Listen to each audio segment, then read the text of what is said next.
So I'm going to demonstrate my figure of 7 exercise. This is an advanced abdominal trunk shoulder stability exercise. It's one I use a lot. But again, what I'm going to do is take you through the sequences and give you the cues that I'm looking for and try and do it at the pace that I would want you to do it. So how do we set up? We set up on a push-up position hold. Again, I've done a couple of videos on this now with regards to where positioning should be with regards to shoulders and abs. I want that same thing. I'm going to bring my feet together. And what I'm going to do here is just take you straight through a figure of 7. So I'm going to lift, and what I want to do is try and bring the knee and the thigh up onto my rib cage.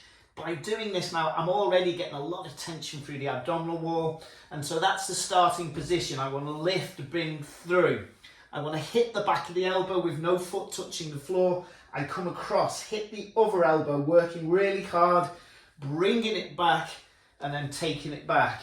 You might want to do a little bit of a rest here, then you're into the opposite side. Lift, figure of 7, rotating to the other side, bringing it back, back down, opposite side, bring it forward, lift, opposite side, back. So you're making that figure of 7.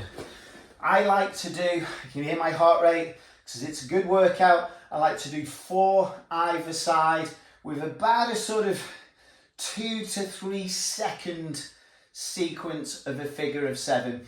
I probably sometimes will do even 3 sets of that, but generally like 2 sets. So let's give that a go and let me know how you feel with that one.